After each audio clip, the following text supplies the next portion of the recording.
Well, hello, friends. I'm Dr. Keny Felix, and I am a clinician, I'm a pastor, and as well as an educator.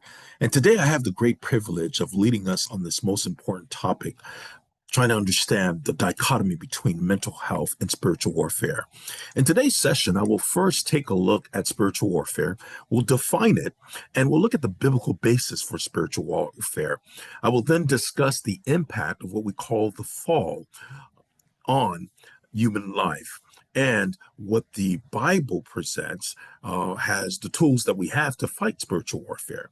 As you can see, I will approach this from a Christian perspective when addressing the faith component. Secondly, we'll take a look at mental health disorders. We'll first define what mental health is, and we'll take a look at the prevalence of mental illness after defining the term. Then we'll make the case of why we need to approach this topic from a biopsychosocial spiritual perspective. And we'll take a look specifically at depression. And then we'll close out our time today by taking a look at the need for grace-filled counseling. So let's begin.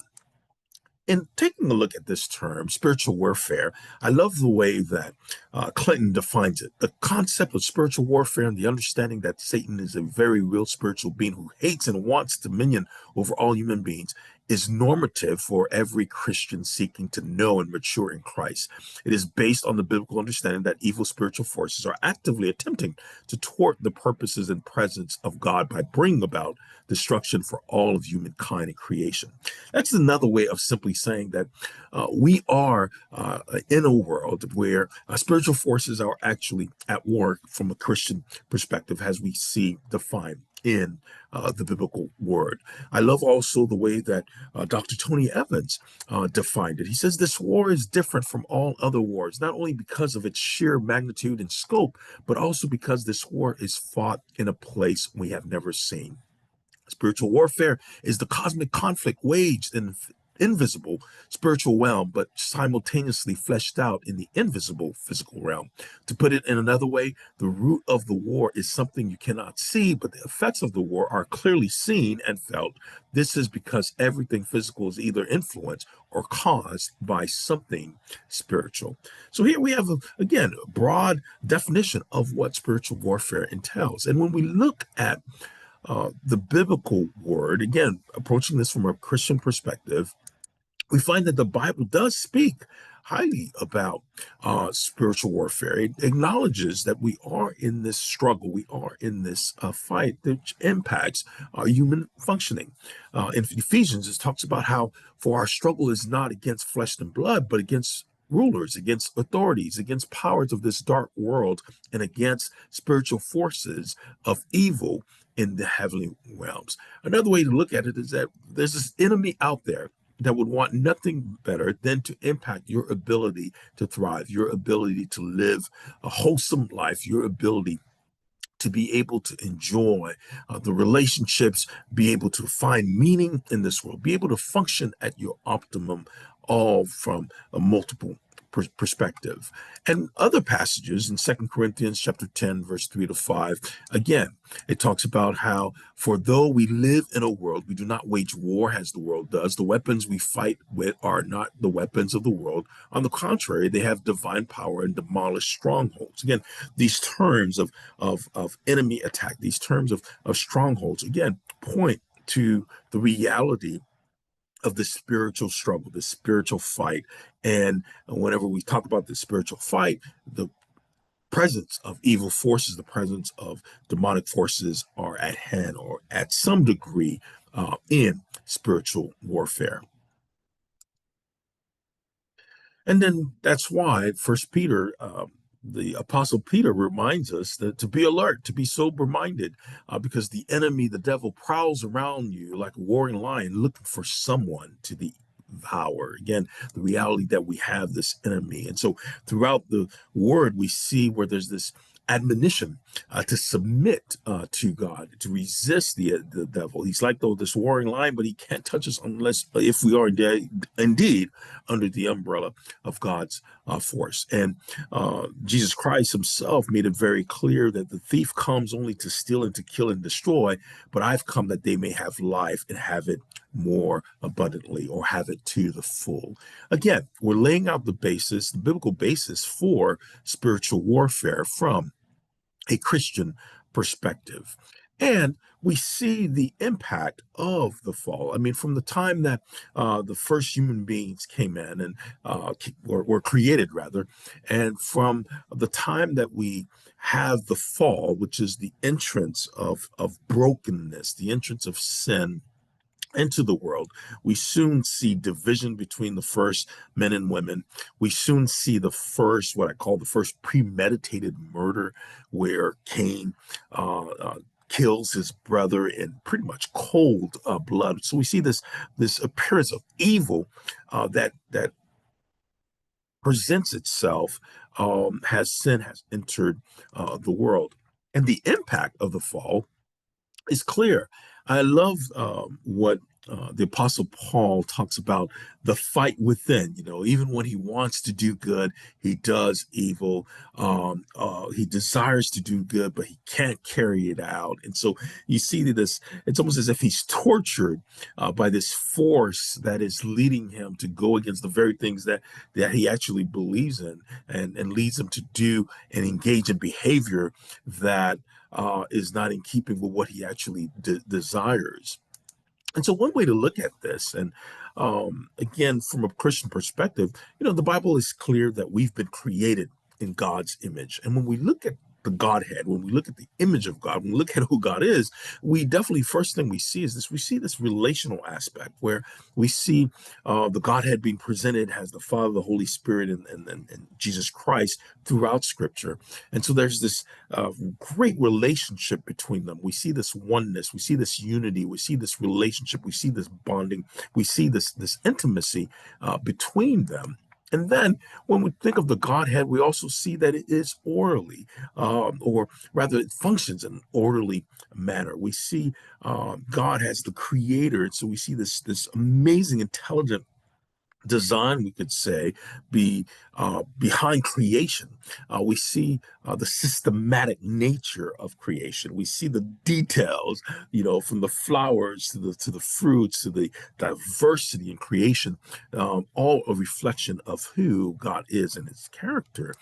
And we see this in the Christian scriptures. Again, the psalmist talking about how the heavens declare the glory of God, the skies proclaim the work of his hands. And then if you read that entire psalm, it's just him declaring the beauty of the world around us. And then lastly, and when we take a look at the image of God, we see excellence, we see purpose, we see good, we see pleasing, we see sustainability. I mean, how long has this world been around? How long has this earth been around? And it's still here today, in comparison to the battery that's in your car that you probably have had already to change 3 or 4 times since you've had the car. So all these components are part of who God is. And so McMahon, the psychologist Mark McMahon, takes this and he says that in God we find this functional aspect, we find this structural aspect, which is more the intelligence, the ability to understand the reasoning, and then we see this relational component in God. And so if we've been created in God's image, then we too have all 3 of these capabilities, where we are created to function, to be able to engage in the world around us. And definitely from the beginning of time, according to the scriptures, God placed human beings and gave them the authority to rule over all of creation.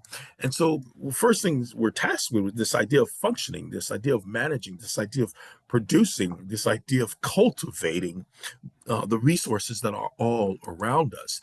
But with brokenness coming in as a result of the fall, the result of sin, as a result of men, women falling or succumbing to this spiritual force, instead of managing, producing, and cultivating, what do we have? We have wars where we destroy, we have pollution, we have crime, we have addiction where we abuse, misuse the resources that we have. We have poverty, which is reflected in the greed that we see in our society rather than everyone having the equal opportunity to gain for themselves. And we have the wars that destroy cities all throughout the globe. And then from a structural perspective, we have the ability to speak, we have the ability to reason, we have the ability to understand. But when brokenness comes in, it's weakened.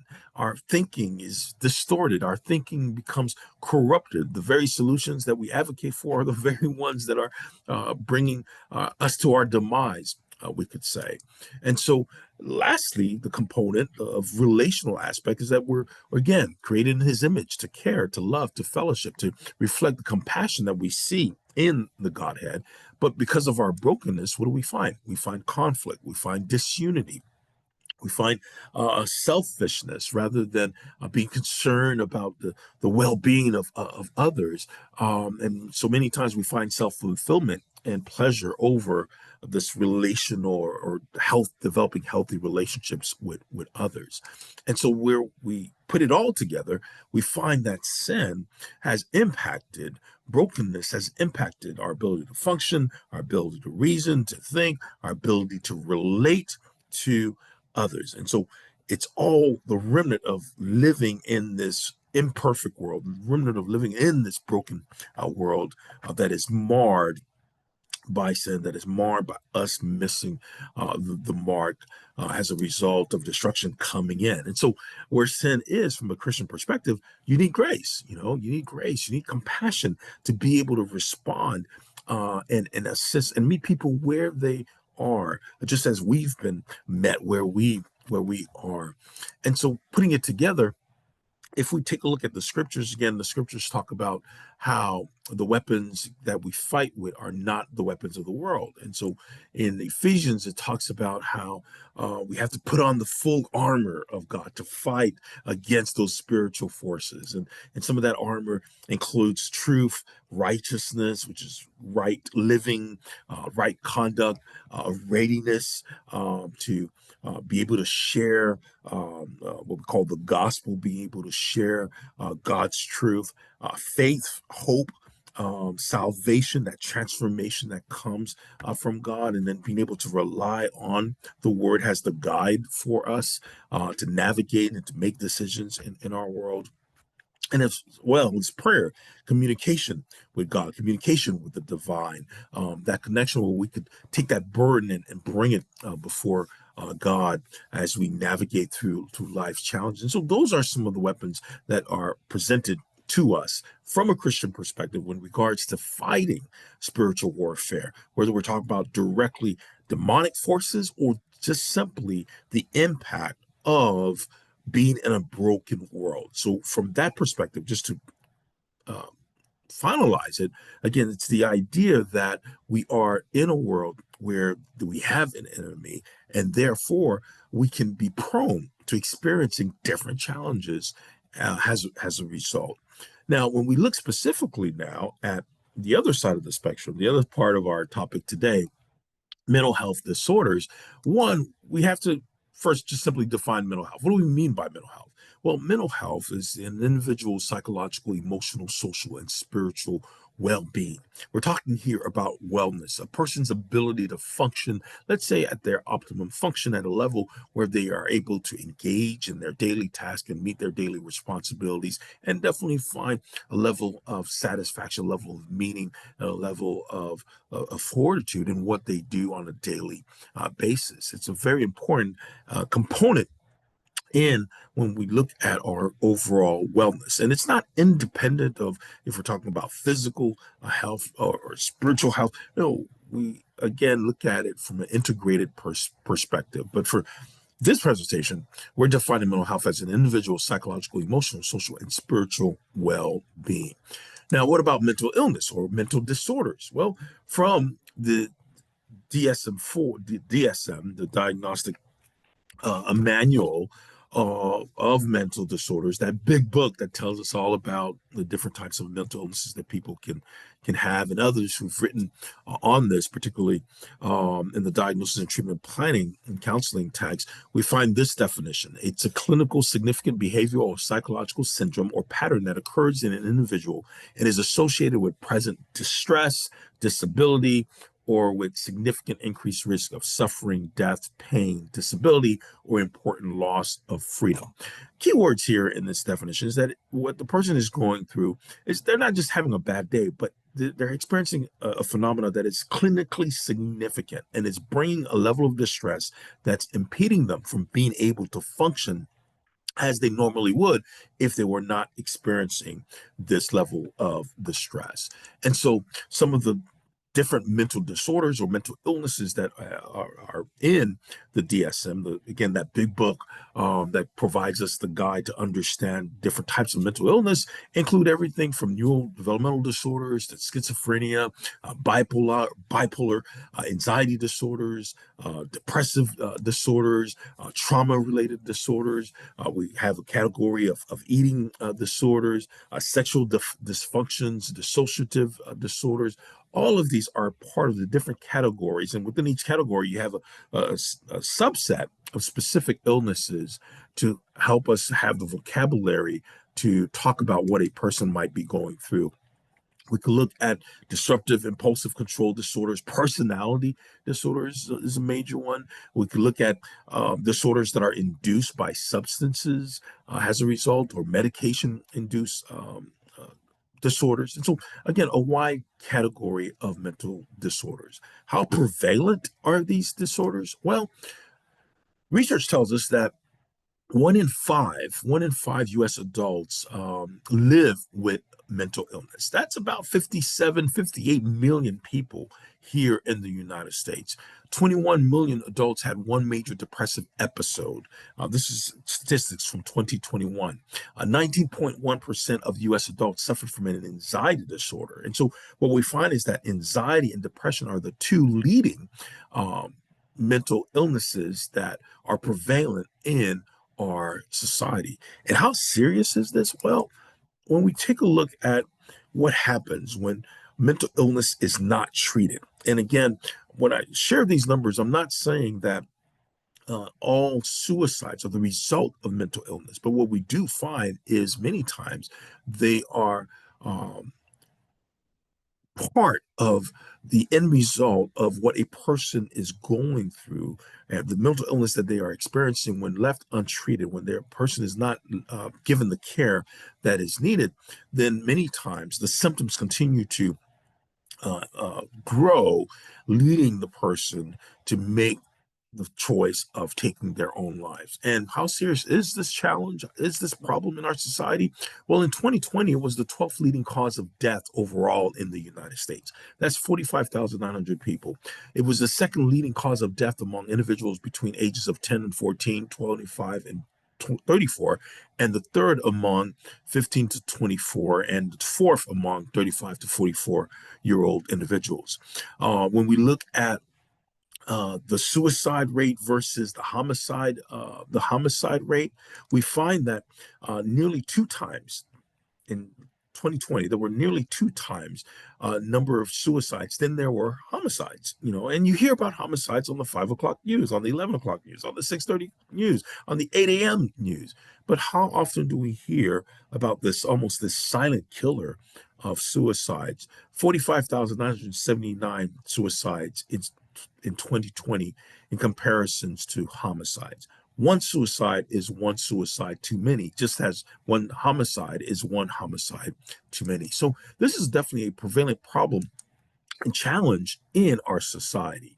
And so when we look at this problem, when we look at this phenomena, do we look at it as a spiritual issue? Do we look at it as a mental health issue, looking at the different perhaps psychiatric related causes to what a person is going through? Well, perhaps a better approach is to look at it from a biopsychosocial spiritual perspective. In other words, we're talking about looking at issues from a holistic perspective. I love what Clinton says here. He says Christians working in the mental health field cannot ignore the influence of the spiritual realm. Misdiagnosis is rampant among unbelieving professionals who deem confrontations with the demonic as being psychotic behavior, and pastors and Christian leaders witnessing psychotic behavior that they deem demonic. So it's both sides of the coin here, both whether you are a clergy or a faith a person from the faith community, or whether you were working in a secular setting, you're not a person of faith, both can be challenged by perhaps missing some components when a fuller look can help us to better discern what is happening with the individual and therefore how to best assist them to meet them at their point of need. So a proper look would involve looking, considering what's happening biologically with the individual, what's going on in their world, in their environment, so that social component, what's happening psychologically. Here, we're going to take a look at their emotions, we're going to take a look at their thinking, their cognitions, and what are the spiritual components involved here, possibly involved here as well. And so I love how McMahon again breaks it down by showing us where by being in the middle, we have a greater, we can have a greater impact or a more comprehensive impact. We can look at things from a naturalist perspective, looking at things from biological. We can look at a person's child development, look at factors there. We can look at their personality. We can look at the environment, looking at it from a social perspective, but also understanding it from a state of brokenness. Again, that brokenness that we have in our world. Sin is real. Sin brings violence. Sin brings people to do things to other people that we experience as trauma.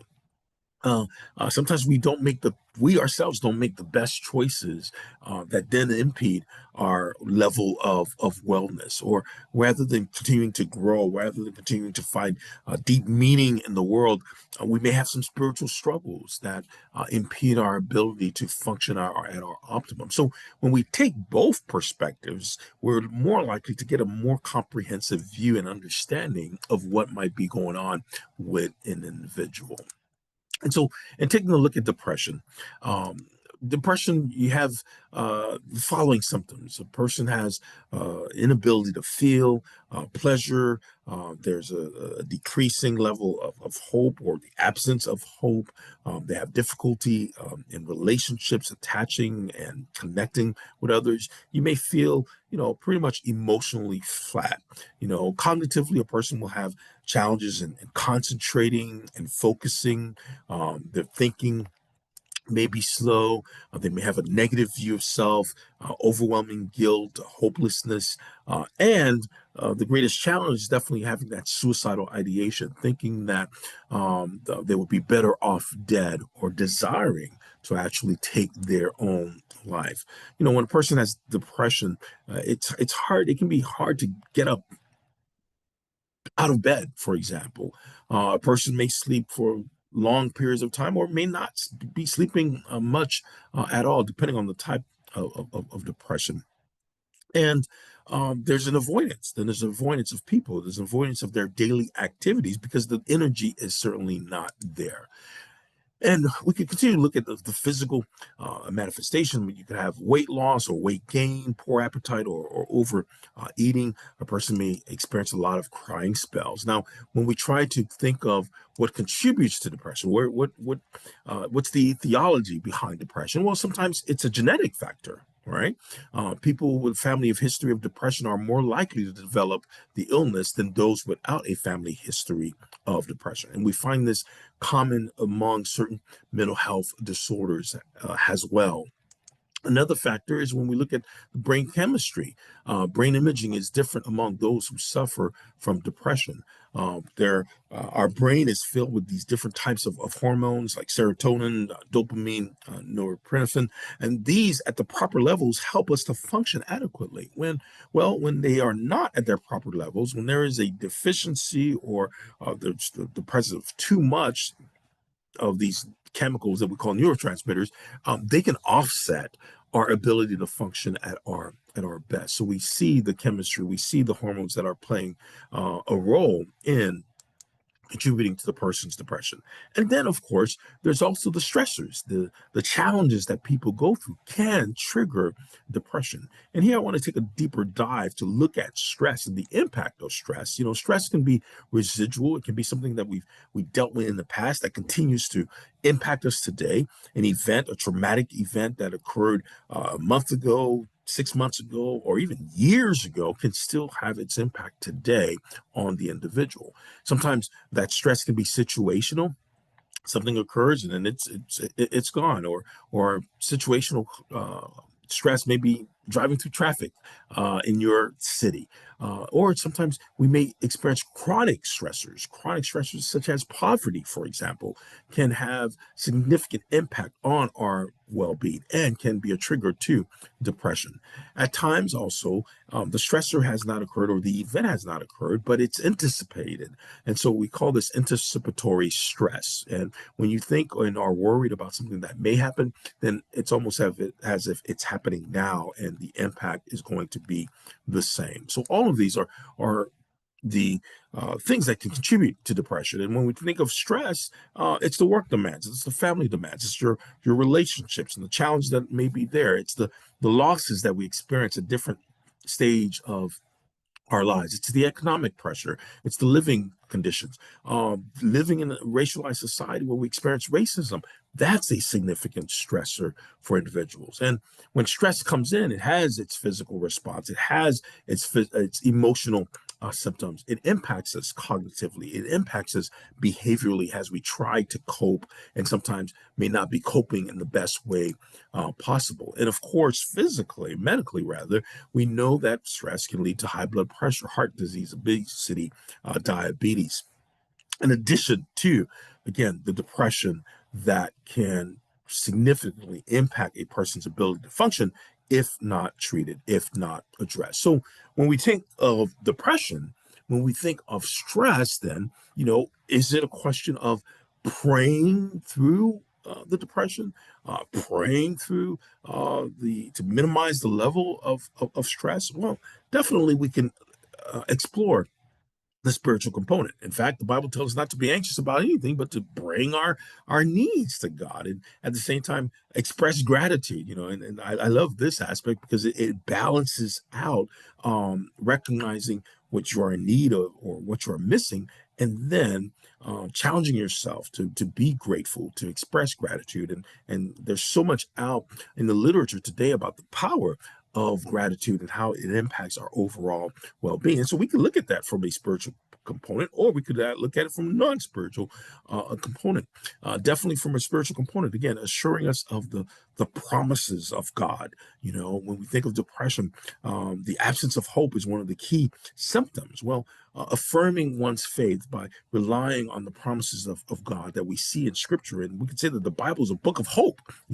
A book that shows us that we can be empowered to navigate and to overcome the different challenges that we may face in life. So a spiritual component can help us understand and navigate and overcome some of the mental challenges that we face and the challenges overall that we face. But it doesn't mean that we're only limited to that resource. We can definitely look at things from a cognitive, emotional perspective. How is a person's thinking?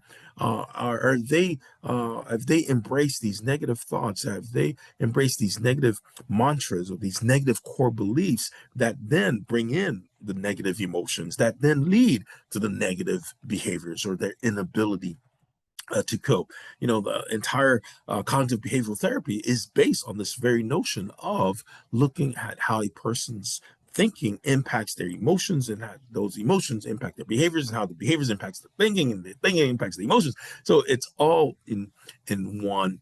And so very a great tool for us to be able to address issues like depression and to help individuals manage stress, manage anxiety.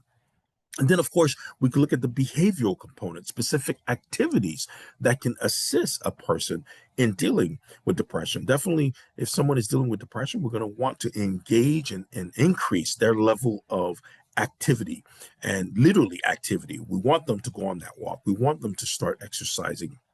We want them to not to be out of bed, again, to stimulate the body and to increase their level of activity, which in turn has a positive impact on our overall system.